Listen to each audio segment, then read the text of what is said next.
Hey everyone, welcome to the RotoGrinders Morning Grind Podcast. I'm your host, Stevietpfl. It's Monday. It's December 5th. Yes, 20 days till Christmas. Let that sink in for just a second. For anyone that has kids, 20 days till Christmas. We got an 8-game NBA slate today, and right where we kind of left off on Friday. Got Keith Eister, Eys819. Keith, what's happening, my friend? Oh, coming off football Sunday, it was a bit of a rough weekend for me in NFL. A lot of Kenneth Walker. Obviously, that injury hurt a lot. I didn't play a ton of Jimmy Garoppolo or Lamar Jackson, but I did play a lot of George Kittle and Mark Andrews. So those injuries hurt me. Had to have P. Ryan pretty much. Had to have Amon-Ra St. Brown, which I did have a good amount of those guys. But there were a lot of landmines on the Sunday NFL slate. I had told you before, like I had a lot of duds, but had a lot right that you and I had talked about on Thursday, and I built a lot of my football teams on Friday. So and a lot of like the props and stuff I did on like sleeper and prize picks and stuff were on Friday. So like I had a lot right, and I had some stuff not work out, and I'm very happy to break even this week. Very happy. It was just one of those weeks where I was very happy. Prize picks definitely had a good profit over there, had a couple 10x's, which is always really nice. So paid for some DraftKings losses. Very overweight on the Dolphins game, talked about it on the podcast. Had it been different with Jimmy G, who knows? I mean, McCaffrey still did what I wanted him to do. Tyreek still had a really good game. Tua just didn't have the game I was kind of hoping for. But yeah, I mean, football's in the books. We're back here on a Monday. We're here to talk some hoops. We got a few teams on back-to-backs. We got some injury news, and we have a game with a 240 plus total. So yes, it's Monday. Hope everyone had a fantastic weekend. If you haven't already, make sure you subscribe and go over, like the videos, do all that fun YouTube stuff. I'm getting used to this YouTube stuff. I try to pay attention to the comments throughout the day. So if you want to leave a comment or question about the slate, always make sure you're paying attention to Crunch Time and Grinders Live with basketball. There's so much going on throughout the day. Also, if you haven't checked out Sleeper Fantasy, check them out. $100 deposit bonus up to $100. So if you use promo code Grinders, up to $100 deposit bonus, take advantage of it. Put you in the RotoGrinders squad. Love what they're doing over there. It's just so much fun. It's easy to use. It's fun to play on. So if you haven't checked them out, check them out. We get started here in Charlotte. We got the Clippers and the Hornets, 217. Clippers a 2.5-point favorite. I almost said Bobcats. I'm not gonna lie. Like it must be Sunday night. It must be a Monday. I almost said Bobcats. That would have been hilarious, I think, though. We got Paul George, Kennard, and Kawhi all questionable for this game. It legitimately sounds like Paul George is really questionable. They also said Kawhi is very close to being back. With Norman Powell out, we'll have to see how this news plays out. On the Charlotte side, Ball, Hayward, Martin, DSJ, all out as of the injury report right now. So we'll go to the Clippers side. I mean, this really is going to depend on, is George, is Kawhi in? Is one of them play? Does the other one not play? It's a hamstring and an ankle. Am I worried about minutes, or are they making sure these guys are 100%? But I want to know all these things because Norman Powell is someone that, with him being out, really kind of affects what we're looking at usage-wise, fantasy point per minute. If all three of these guys are out, we know Norman Powell's out, but if Kawhi and George are out as well, Reggie Jackson's 5,300. That might just be too cheap. Keith, what are we looking at here for the Clippers? Yeah, entirely dependent upon the injury news here. Saturday, it was looking like Kawhi was going to play, and then he ended up getting ruled out. Early in the day, they said Kawhi has a chance to play. If he does, though, he's going to be on a minutes restriction. So I wouldn't expect, even if Kawhi is in, I don't think he sees more than like 20, 22 minutes in this spot. I think I want Paul George out for sure, though, to be able to play this team. Obviously, a great matchup here against Charlotte, but the pricing is adjusted a little bit to George and Leonard being out for I don't know, they've been out for almost a month, I think. So the prices have adjusted. If those guys are back in, the Clippers are a bit overpriced. I think if George plays, you could take a look at him. I wouldn't expect him to be on a minutes restriction, just because he wouldn't be active if they didn't think he was a full go. I don't think there's any conditioning issues with him necessarily. He would probably be the only guy I want to play if he does play. If he's out, then I agree. You got to take a look at Reggie Jackson. He should see some amazing usage here. Marcus Morris is never a guy I like to play, but he is cheap as well. If Kawhi and PG are out, maybe you get some Terrence Mann run as well. His price has come up, though. He's all the way up to $5K at this point. So you definitely need both of those guys to be out to play some man, I think. Wall never sees a ton of minutes. Zubac, with this matchup, 6,600 is a bit pricey, but fantastic matchup for Zubac. So totally fine with that.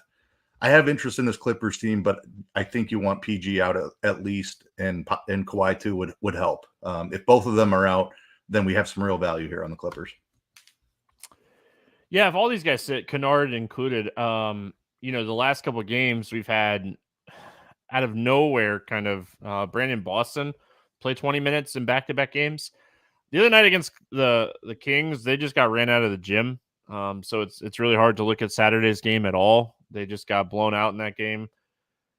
If all these guys sit, I don't hate Boston in this spot at he's like 3,100 or something. Like if he's going to get 20 minutes and his usage is around 25% and he's averaging a fantasy point per minute, 25 fantasy points at 3,100 on an 8-game slate, sign me up. So luckily, this is a 7 o'clock game. This is one of the 2 7 o'clock games. We'll be able to adjust. We'll be able to, see how the news goes throughout the day. The Clippers have been rolling these guys out kind of early, so we'll have to kind of see what this looks like around, 1:30 tomorrow. If they're both questionable going into, the 1:30 injury report, there might be a chance one of or both of them play. So watch the news on this one. Going to the Charlotte side of things here. I mean, Rozier at 7,800. I feel like he's the one potential ceiling guy. Oubre is 7K now. He can go for 7x, 6x. Charlotte's pricing is just kind of where it should be. I mean, Mason Plumlee's been playing good recently. He's on my trending up list. I don't know what I want to do if I want to play anybody from Charlotte. The only way I'm getting some Charlotte guys, I think, is if I start loading up on Clippers. If these guys sit, and I'm hoping that I want some run backs. Just if I want the game to stay close in that scenario. Yeah, I think the Charlotte side of this matters for whether Kawhi and PG play as well. The Clippers are a pretty great defensive team when those guys are in. Without them, it's not near as difficult of a matchup. So again, it's just kind of wait on the injury news here. If those 2 guys are in, I don't have much interest in the Charlotte side, just because of the way the Clippers play defense. If they're both out, then I do have some interest. Rozier, I think, is definitely the primary target. I don't mind the Plumlee call. Oubre has a tough price because he's really scoring dependent, and this is not the greatest matchup. Even if PG and Kawhi are out, the Clippers still are capable on defense, and they don't play at the fastest pace either. So not a great matchup here for Charlotte. I want some exposure if PG and Kawhi are out. We'll probably be playing a lot of Clippers in that scenario, and agree I'd be looking for run backs there. It would be Rozier and a little bit of Plumlee. I think the other guy you could potentially throw in the mix is Jalen McDaniels. With since Hayward and these guys have been missing, Martin, Hayward, DSJ, he's been consistently getting 30 minutes a game. The one game that he didn't was a game that he got in some foul trouble. I mean, that's a risk, but he still got 25 minutes in that game. So with these guys out, his minutes have been consistent. He is someone that can score, plenty of fantasy points because of his scoring ability. He's going to get up, 10 plus shots at 4,900. If those guys are out, I have no interest really in a ton of Clippers. Ton of interest in Charlotte. If all the Clippers play, I probably stay away from the game in general. Like you said, maybe some Paul George. He seems a little underpriced, but I would really want to see like a report on Paul George, saying that like he's going to get his normal workload, or I'm probably staying away from this game. Milwaukee at Orlando facing my Magic, 225.5 total here. Milwaukee a 9.5 point favorite. Allen is questionable. Ibaka, Ingles out. Brook Lopez questionable. Could be interesting. We'll have to see. We'll see if he's questionable, if he's going to play. It was like rest purposes from what I saw in the injury report. And then on the Orlando side, Wendell Carter, Harris, Isaac, Okiki, Suggs out, Mo Bamba questionable. Before we get into the Milwaukee side, what's up, YouTube chat? What's up, Derek? Thanks for saying good evening. Hope you're having a good one. Bucks. What are we looking at here for the Bucks? I think the Holiday news is interesting. The Lopez news is interesting. Giannis is still really expensive, but at least he's under 12K now. For what it's worth, you Keith, really have to run. Yep, go ahead. I was just going to say Holiday's not even on the injury report that came out tonight. Okay, good. So just Lopez then is really all we're concerned about. Giannis's price, it's still up there. Middleton is expected back now. He's played one game this season. I think that impacts Giannis's ceiling a little bit, but he's finally under 12K. Not sure how much value we're going to have on this slate. Definitely some blowout risk here against Orlando. So I don't think Giannis will be a priority for me on this slate. Obviously, you can always play him for the ceiling potential. I have some interest in Middleton's price. He saw 27 minutes in his first game this season. That probably ticks up to like 30 minutes to 32 minutes. 7,200 seems like a pretty fair price for Middleton. It's a great matchup against Orlando. They're bad on the defensive end. If Lopez is out, I have a ton of interest in Bobby Portis. If everybody plays, then I'm less interested here. Maybe Middleton would be my only sprinkle, with a little bit of Giannis too, just for the ceiling spot. It's lukewarm on Milwaukee just because of the blowout risk, but I think Giannis in play, Middleton in play, Portis if Lopez sits. I mean, Portis already plays a good amount of minutes, right? Like, I mean, he definitely plays more minutes here if Lopez sits. Is someone, just hear me out, is someone like Nwora gonna get minutes in this scenario if Lopez sits? I mean, he played the other night. Giannis sat, right? Like he sat the second end of a back-to-back over the weekend. Yeah. It was knee or whatever, and like Nwora played a ton of minutes in that scenario. Orlando likes to play kind of big, so I mean, I could see Giannis playing the 4 and then like Portis playing the 5. It's just more of who's going to get because Orlando will play big. I mean, maybe smaller with Mo Bamba's out. So I mean, this whole scenario is interesting. Bobby Portis chalk is something that like makes you want to hurl at any time that he's chalk. But I mean, the matchup's good. The minutes are going to be there. So I mean, yeah, he's kind of priced where he should be. So if Bobby Portis is going to be like 35% owned on this slate, I might be underweight. And like I play one lineup, so that might mean like I fade him. So, so at 6,800, I don't think 40 fantasy points like crushes me. I mean, it's solid, but if I can find something to pivot off of, and I mean, there's plenty of options to pivot off of. Bobby Portis chalk just doesn't sit right with the mouth. Just doesn't. Giannis, like you said, 11.9. Middleton, 7,200. He played 27 minutes in his return. Really kind of hope that like his price continues to trend down a couple more games and we can get him cheaper, but definitely don't hate it. Orlando side of this game, Wendell Carter already ruled out. We'll have to see about Mo Bamba. Boyle, he's playing solid minutes, but his price is kind of where it should be.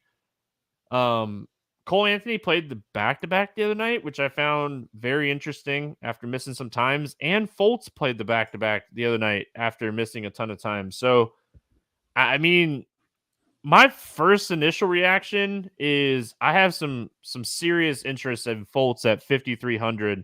He played 17 minutes in his return. He played 30 minutes the first night of the back-to-back. Played 19 minutes on the second end. Fultz at 5,300 getting 30-plus minutes. Tough matchup, but the opportunity, the assists, the rebounds, the points. This is a dude that has a lot to prove, and I feel like he's kind of cheap with Suggs out. Tell me I'm crazy, Keith.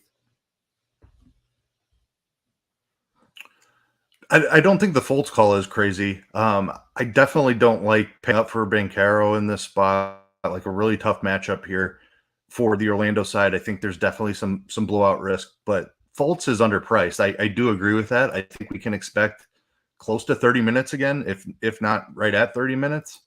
So I like the Fultz call. He's underpriced for his upside. Wouldn't even hate a shot on Cole Anthony. If Bamba is out, maybe you can take some shots on Bol still. But this is a pretty difficult matchup. So I like going cheap in this spot if I'm looking for a run back on the other side of Giannis. Paulo would make some sense there, just to hope that he goes nuts and kind of pushes Giannis a little bit. But that gets really pricey. So I don't think I'll be doing it on the slate. I'm with you. I like the cheap guys here. Fultz and Anthony would be the guys I'm looking at. If Mo Wagner has to enter the conversation as well, I think price is up a little bit, but he's been playing upper 20s minutes without Bamba in there. He started. I think the last 2 games. So, yeah, I mean 4,800. Yep. His price has come up. We were getting him in the low 4s, and he was scoring like 25 to 30 fantasy points for us, and his price kind of come up a little bit. I don't know if we'll get there or not, but I'm with you. He needs to be in the conversation of value plays today. I mean, 8-game slate with some back-to-backs. We'll see what injury news looks like, but we move on to our 2 7:30 games. We got Boston at Toronto, 227 total in this game. Boston, second end of a back-to-back. We'll see. I know Marcus Smart did not play Sunday with the hip injury. Was that sitting him to, bring back, sit someone else on the second end? I mean, Boston's kind of been tricky to figure out on these back-to-backs this year. Toronto side, Precious and Porter remain out. Hernan Gomez is doubtful.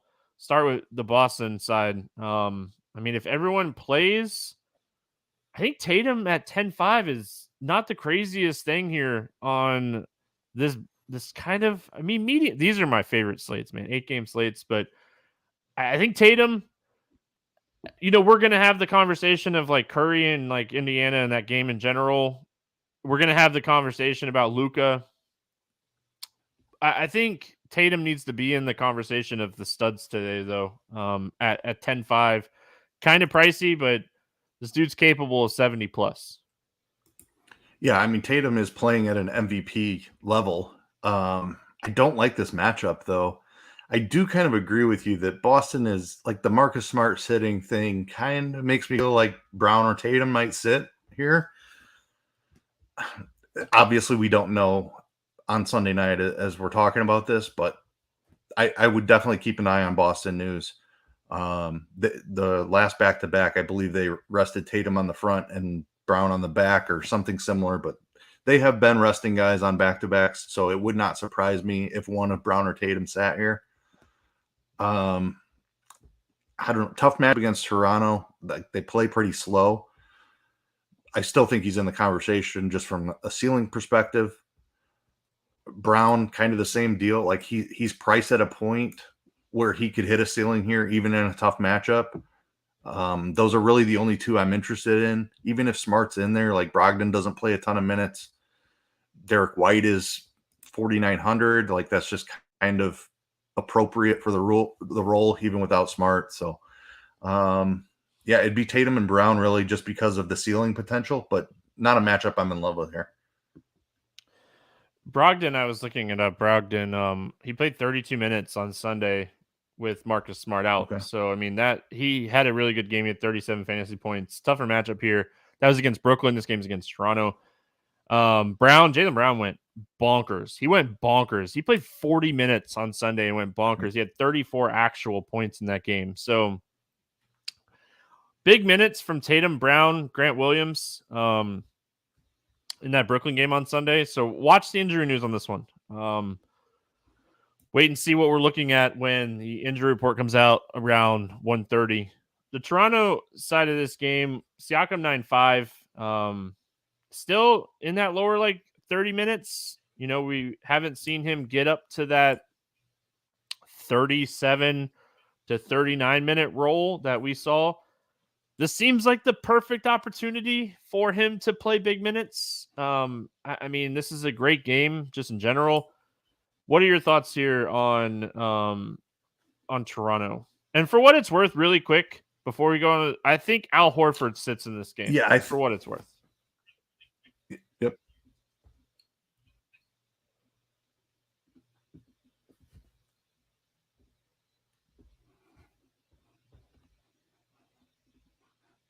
Keith is lagging. Yeah, I did not hear what you just said. Sorry about that. No, you're good. I just said that I think Horford sits before we go on to the Toronto side. I didn't even think about that when we were talking about Boston.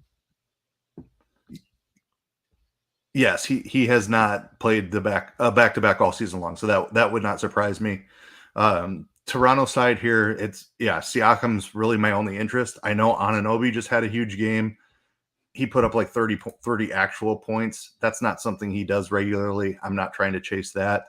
Scotty Barnes also had a phenomenal game. He put up 14 rebounds, not something he regularly does. Really not trying to chase that here against Boston. Van Vliet hasn't seen the same ceiling this year with Siakam playing so well. So the Toronto side, I think it's kind of just Siakam is the only guy I'm interested in. The problem with that is if I'm playing Tatum on the other side, that's really expensive. I'm not sure I want to make this game a priority. So I don't see myself getting there all that often. I don't know, maybe Gary Trent at 4,700 and just hope he shoots the lights out to keep this close. That's always a risky proposition, but in play just because of the cheap price tag. I don't love this game. We have two top 15 defenses, two bottom 15 pace teams. Boston on the second end of a back-to-back. Boston would need to start ruling some people out for me to, get there. Like if Marcus Smart sits and Brown and Tatum play, maybe I take some shots on Brogdon at 5K.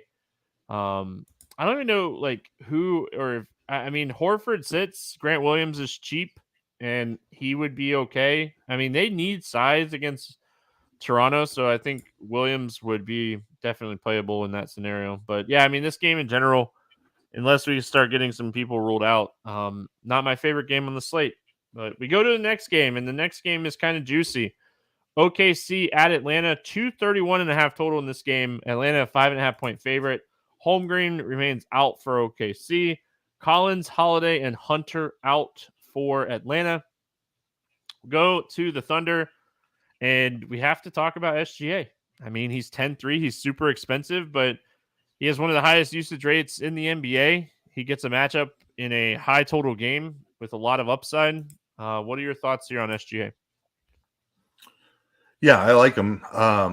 Probably draws DeJounte Murray on the other side, who's a great defender. But SGA has been playing amazing. The usage is among the best in the NBA.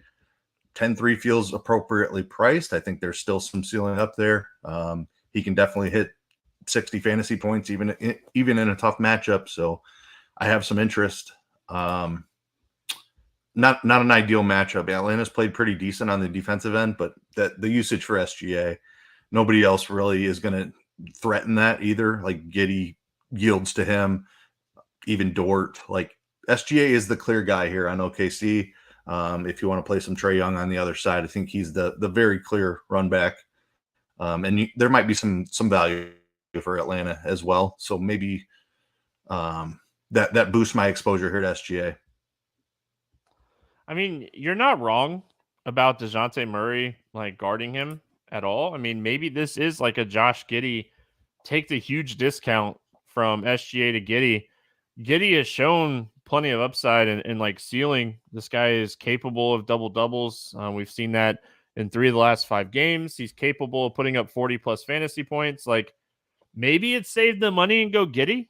I I mean, like I said, you're not wrong about DeJounte. DeJounte is a great defender. So maybe it is like a Josh Giddey night. Maybe that's how we approach this. The other guy that I wanted to mention, 8-game slate, so he's kind of like he's like a fancy type of play for me. But Robinson Earl he started the last like 3 games for OKC.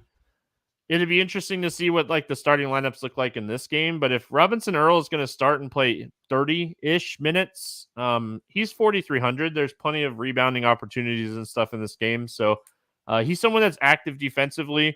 He can get up, a couple steals, a couple blocks. So just throwing his name like out there as well. Let's go to the Atlanta side of this game. I think as crazy as it sounds, but I think my favorite play from Atlanta is Capella. I think the price is just kind of right on him. AJ Griffin has been someone that has been playing some minutes here recently. You know what you're getting out of Trae Young, especially in a matchup against OKC. This is a game that he could have a monster game. So what are your thoughts when it comes to Atlanta? Yeah, Trae Young, I have interest in for the ceiling. Great matchup here against OKC. I like the Capella call. OKC definitely struggles against bigs. 6,400. Like you probably need him to play 30 minutes in that spot, but he's been doing that fairly regularly. So I don't hate that. Great matchup for Capella. And then definitely have interest in kind of the wing guys with Collins and Hunter both out. AJ Griffin, I like that. His price is coming up. So it's not as comfortable, but he should see the minutes. Culver is a guy who's been playing some minutes here recently. He's 4,200. I think you could take some shots there. The guy I really have interest in, Jalen Johnson also.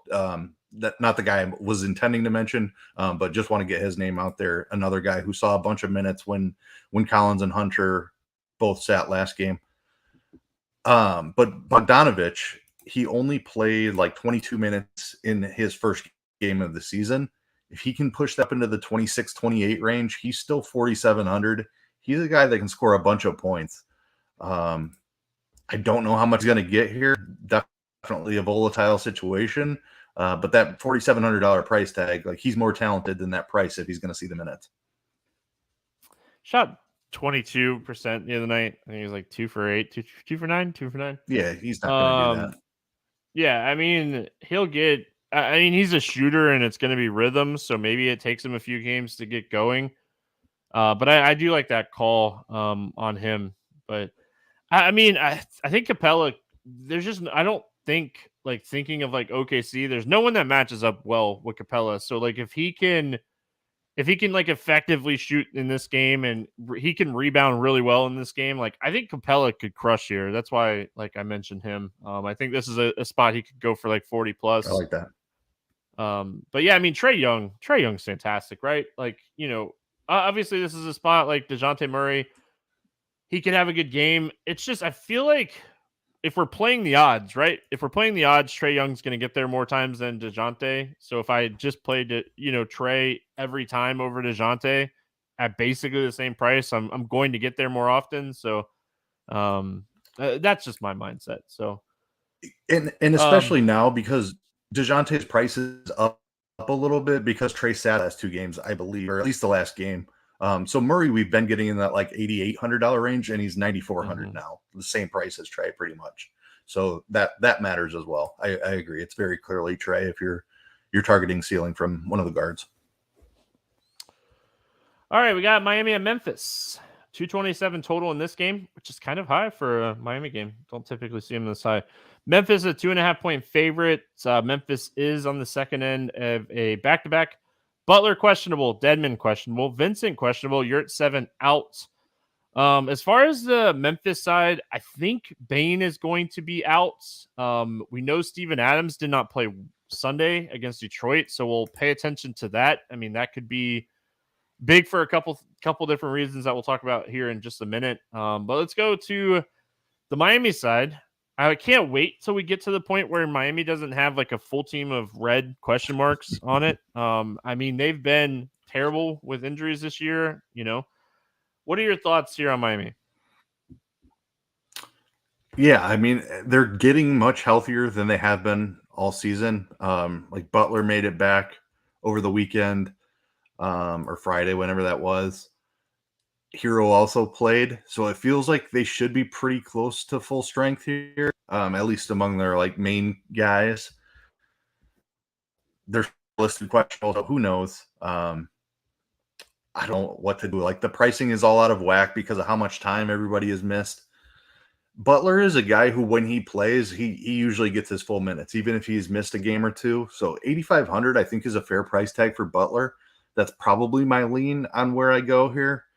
I don't have interest in Lowry at all with everybody back. Hero at 7,100 is a bit pricey for me. I think you could take some shots on Bam if you wanted. I'm more likely to do that if Adams sits. But I think Butler is my primary guy here if he plays. I like the Butler call. If he plays, he is interesting in this spot. I hate like using the card of we'll see, but I think Tyler Hero at 771 has a little bit of upside in this game. I like him a lot more if Butler doesn't play. I feel like Butler is still very questionable. I know he played, what was it, yesterday? Saturday? Was it Saturday or Friday? I know he played recently. He played 35 minutes and but like that knee that has been giving him trouble, like after that game, he had soreness. And I mean, that's kind of what they get for running him 35 minutes after missing, 2.5 weeks. I mean, just saying. So we'll see. I mean, if Butler plays, I'm with you. 8,500 seems very doable here. But yeah, I mean, Tyler Hero at 7,100, he's just he plays a ton of minutes. He gets a ton of shots up. If he can shoot well from the 3-point line in a Memphis matchup where they do struggle to guard the perimeter, I could see Hero having a good game. Memphis side, I mean, if Adams sits, I think Brandon Clark is the chalkiest McChalk of the slate. And it's probably great chalk at 3,700, getting 30 minutes or more. Are they going to play Triple J on the back-to-back is something I think that we'll have to see. I was looking it up before, and I don't know if they've not like played a back-to-back yet or what, but he has not yet played a back-to-back since he's been back.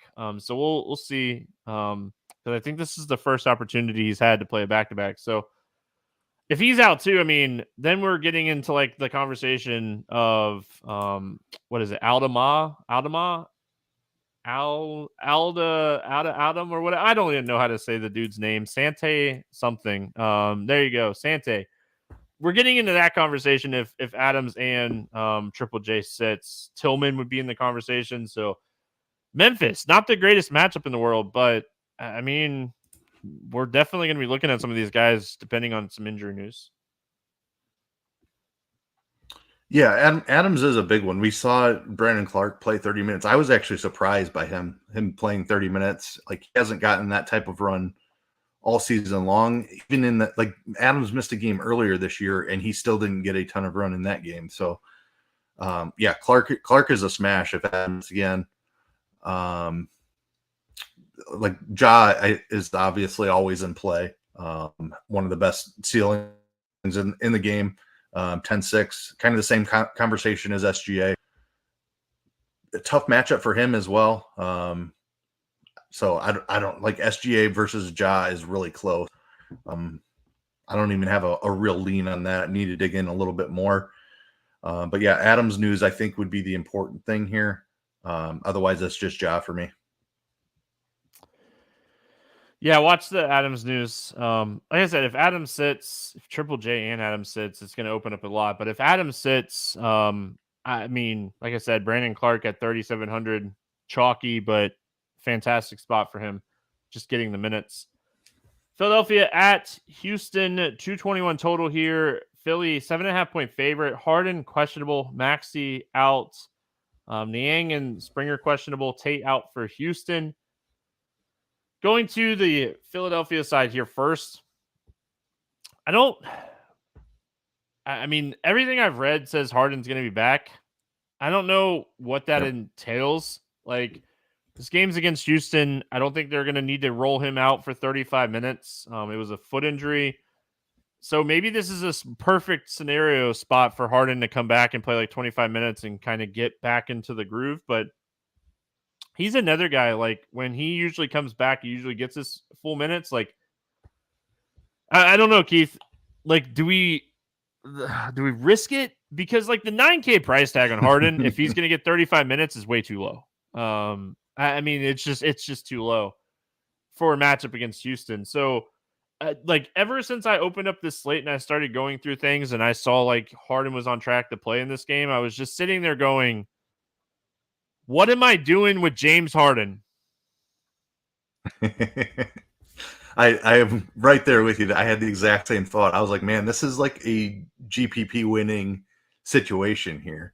So I think you just play this from multiple angles. You play Harden because if he plays 35 minutes at 9K against Houston, he's gonna smash. If he plays 25 minutes at 9K, he's gonna fail. So what is that? Who gets there in that situation? I think is what I'm asking. That still gives me interest in guys like Milton and Melton. I know they're way priced up for their role with Harden back, but if Harden doesn't see his full run, I think there's still upside. Even in a blowout, I think they get a pretty decent amount of run. So I have a ton of interest in this Philly spot, the Harden situation, and who benefits if Harden benefits if he's out there for 35 minutes in this matchup. If he doesn't get his full run, Milton and Melton, I think you can look at them still, even though that their prices have adjusted to life without Harden, basically. But definitely an interesting spot for tournaments. I will take some shots here for sure. Definitely need to make some groups. Like I definitely wouldn't play Harden and one of them together. But like if you make a group to limit them to one and include all three of them in your player pool, I'd be totally fine with something like that. It's such an interesting game because, I mean, what does Embiid's ownership look like if Harden comes back? Houston doesn't really, I mean, sorry, Sengun. Like, Houston doesn't really have anybody to match up with Embiid. Yeah, I mean, this is definitely like an MME or like even like a 20-incher max or even like a 3-incher max because, I mean, this game is kind of fantastic. So, a lot of different ways you can kind of approach this one and maybe getting – if you're a 3-entry max player, maybe getting, 2 or 3 different ways to approach this game is how you approach your 3-entry max, or you just take a stand in one of your 3 teams. So, I mean, plenty of ways that you can kind of approach this one. I mean, at first glance, I mean, James Harden is someone that is capable of going for 60 plus fantasy points at 9K. Yeah, that's what I got. And it's going against Houston in Houston. I mean, yeah, a lot to prove for Harden. But I mean, on the Houston side of things, your run backs, like if you're playing an Embiid or if you're playing a Harden, your run backs are like Jalen Green, Kevin Porter Jr. type of plays. Jabari Smith Jr. has been someone that's been getting some minutes, but like for me, I'm probably just looking at like a Jalen Green, Kevin Porter Jr., hoping for one of their ceiling games to keep this game close, and running back one of Harden or Embiid with one of those two guys. I think you nailed that perfectly. Like I wouldn't target Şengün, even Smith, just because of Embiid's presence on the other side. Like you definitely have some foul trouble risk there. Porter Jr. and Green are the ceiling guys anyway.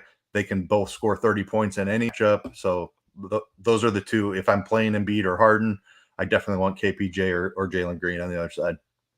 I will say, like Jabari Smith, the game against Golden State, that game got out of hand, and like he has played 30 minutes in close games in 3 straight. If you kind of rule out some of these blowouts, so like the minutes are there in close games. So like again, like if you're playing like a game stack here, he'd probably be in the conversation. I'm a single entry guy. He probably doesn't make the conversation, but if you're running out like 20 teams and you're game stacking this game on a few, because you do like the Philly side of this game, I think that's where you would, get some Smith Jr. exposure. And I think honestly, I mean, Sengun is that same kind of role. I think both of those guys, if you're playing 20 teams and you're stacking this game 4 or 5 different ways, they're in the conversation in that aspect. But Sengun might get in foul trouble too. I mean, Embiid is really good. Just saying. Phoenix at Dallas, 221.5 total. Dallas 3-point favorite. I think this total's too low. That was my initial thought right when I opened up the slate and started looking at it. I feel like this one's too low. I could be way wrong. Phoenix, second end of a back-to-back. We won't have injury news for them. We know that Chris Paul did not play Sunday. We know that he's getting close to returning. Phoenix did not have to play anybody a ton on Sunday because they absolutely crushed. Who did they play? They played the Spurs, right? Whoever they played, it was like a 38 or 37-point game or something. I remember looking at it and saying they didn't play anybody over 28 minutes, so they'll be good to go. Not worried about them at all. We'll see about the Chris Paul news. That definitely changes things a little bit. But yeah, I mean, the Dallas side, Christian Wood's questionable, dealing with like a illness. We'll see. I mean, that could be big news. This is a guy that plays 30 minutes, and trying to figure out where those minutes might go is just going to lead to a lot of cheaper plays. So talk about that in a second. Go Phoenix here first. Like I said, Keith, I'm not too concerned here as far as like someone playing on the back-to-back. Like, we didn't get anybody playing a ton of minutes. I think the biggest thing here is just seeing if Chris Paul plays. Cam Johnson, I think, was out for a couple more weeks because it was like a 1 to 2 month injury at the beginning of November. So we're at that 1 month mark. What are your thoughts here on Phoenix? Yeah, I think Chris Paul being back matters. I don't know that it matters a ton. Has been absolutely smashing. I know he didn't get his full run against the Spurs, but before that, like, dude had 40 points in 3 straight games, 50 in one of those. Like, he's just playing incredible. This is not an easy matchup. I think I would rather go Ja Morant or Trae Young or SGA even. So the 10K range is pretty loaded. But what Booker has shown this season, like, he has to be in that conversation, even in a tough matchup against Dallas.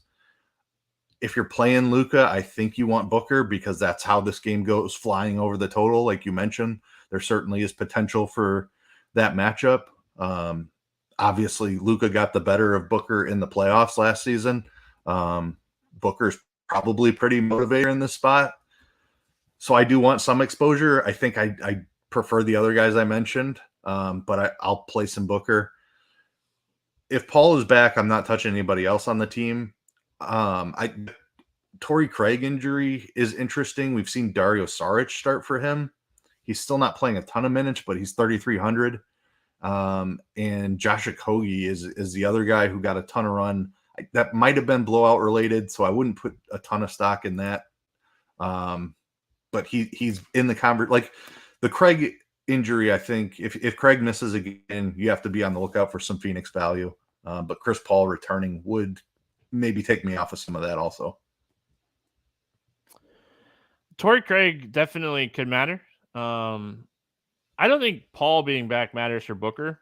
I mean, maybe even opens up a few extra shots for him. So, like, if you like Devin Booker in this spot, CP being back or not, I mean, this dude's going to chuck. He shot up 20 attempts against them earlier this season. We know Devin Booker likes to chuck, and Chris Paul has no problem throwing Booker the ball and letting him chuck. So, I mean, I definitely think tournament, like, it's just the problem with Booker is you want to run it back with Luka, and clicking those two names leaves you $4,500 a player. That's really hard to do. Maybe you're doing that more on FanDuel. Maybe you're doing it more on Prize Picks, where you just say, hey, I'm going to take the over Booker prop paired with the over Luka point prop. Like, I'm just going to take the 2 point props, pair them together, and not worry about the DFS side. I mean, the ceiling is massive for both of these guys. It's just the price is really hard. I will say, if Torrey Craig is out, I think that becomes a little bit easier just because you can look at a Saric or an Okogie.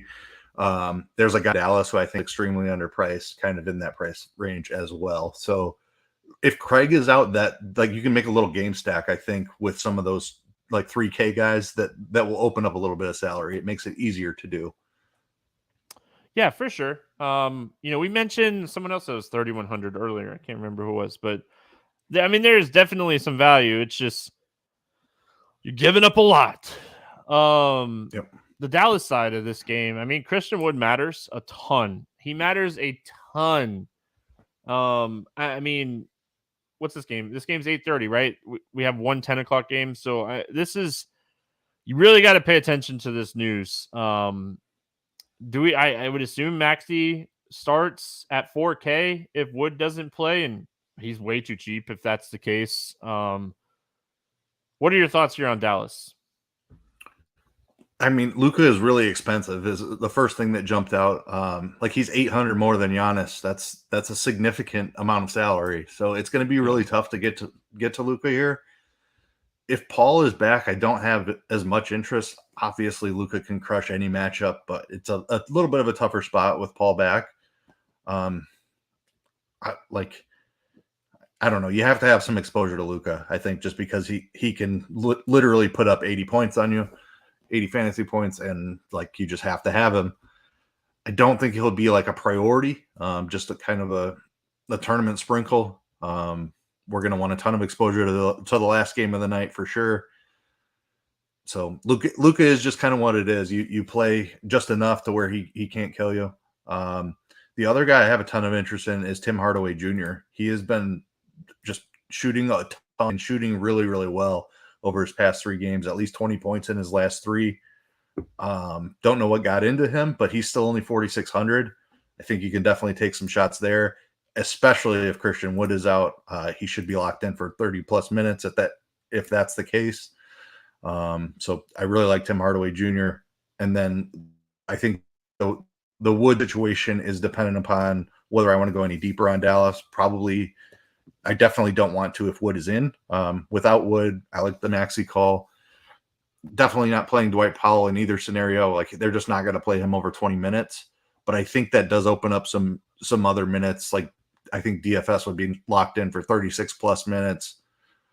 There's some available minutes off the bench if Wood is missing.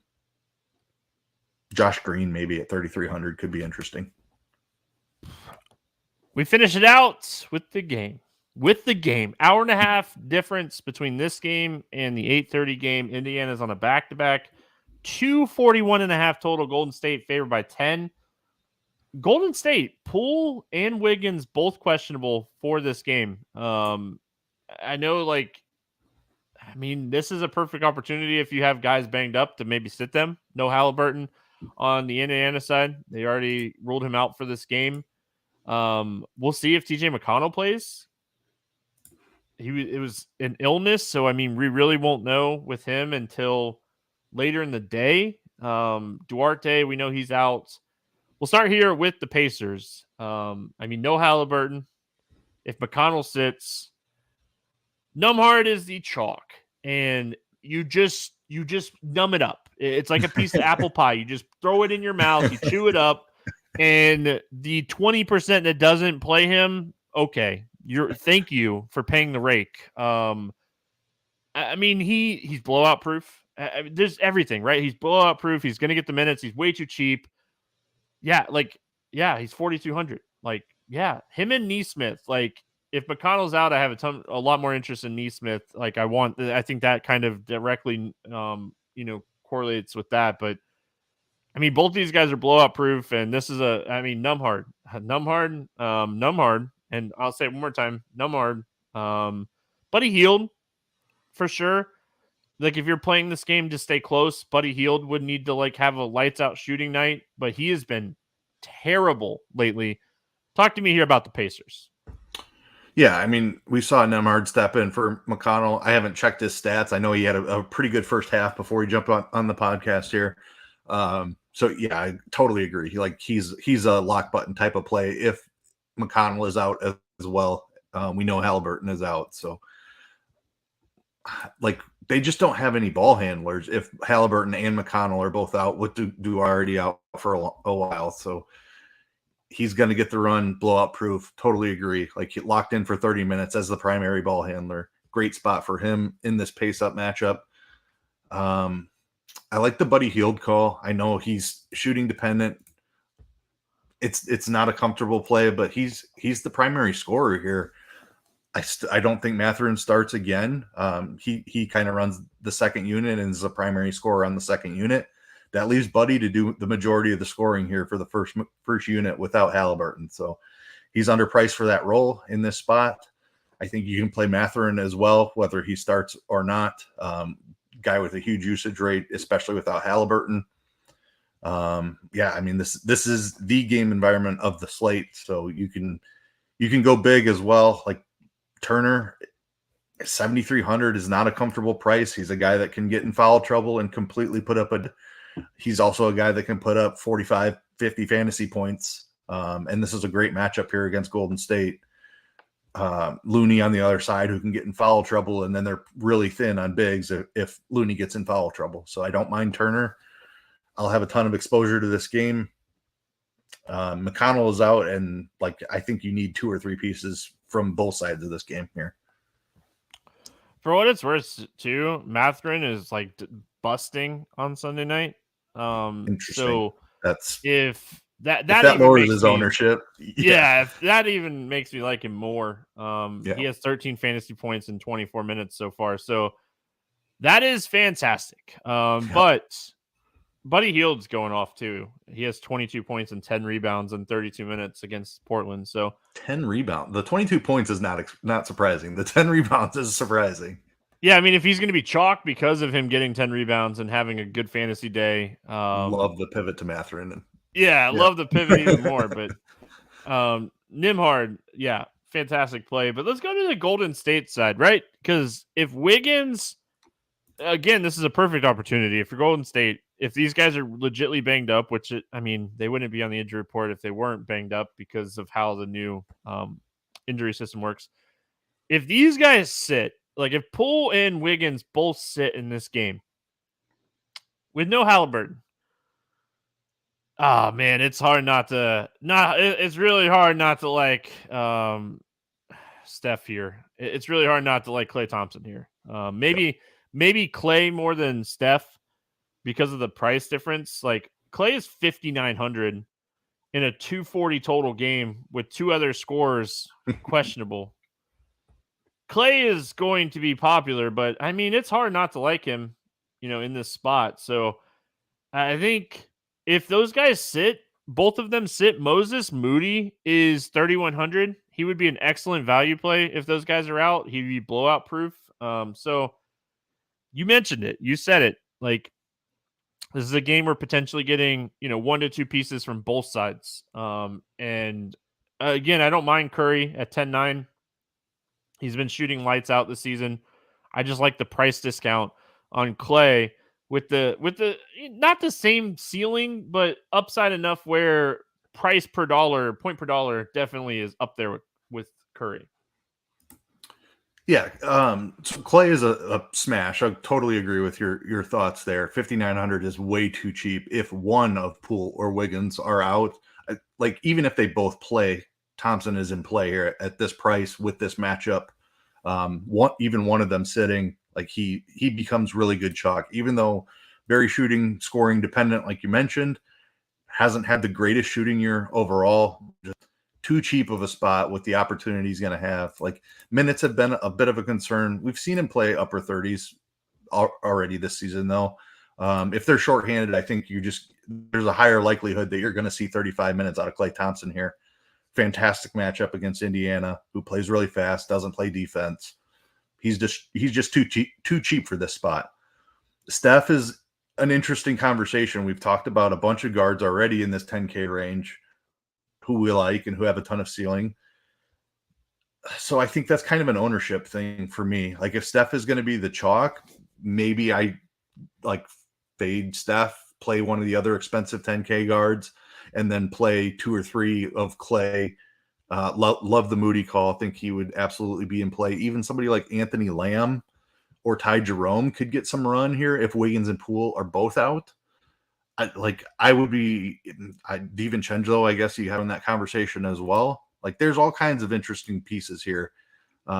If we get Wiggins and Poole out, it's a fantastic game environment. Indiana is one of the best matchups in basketball because of the way they play. Halliburton out leaves me a little concerned that they won't play as fast. But I don't know. It's still a great spot. There's not a ton of defense on the other side, and all of Golden State is too cheap, even if Wiggins or even if it's only one of Wiggins or Poole that's out. Let's play the morning grind game, and then we're gonna get out of here. I said, I hope everyone had a fantastic weekend. I know someone that had a fantastic weekend. Just want to give him a quick shout out. Fear My Turtle. Yeah. One of our RotoGrinders fam. I mean, if you do anything with college football or anything niche sports wise, you know who Alex is. Just want to give him a shout out. He took down the DraftKings college football world championship. It's like 100K. He is one of the, if not the best college football DFS players out there. So shout out to Alex. Congratulations, my friend. 100K. That's awesome. Meant to do it at the beginning of the podcast and forgot. So sorry about that. Morning grind game. Favorite play under 5K to go 7X. Who do you got? So I'll leave the chalk for you if you want him, just because I want to get this guy out there. Like Tim Hardaway has been smashing. He's 4,600. He's too cheap. I don't know how much he gets played, but I'm not scared of the matchup against Phoenix necessarily, especially if Paul is still out. So I'll take Tim Hardaway here. All right, I'm going to take Numhard. Thank you. Appreciate it. Happy Monday to me. Over 8K to go under 5X. Who's your bust today?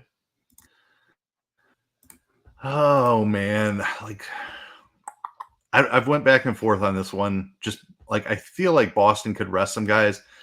Tatum is the guy I'm going to go with, but obviously if Jaylen Brown is out, like that does not apply any longer.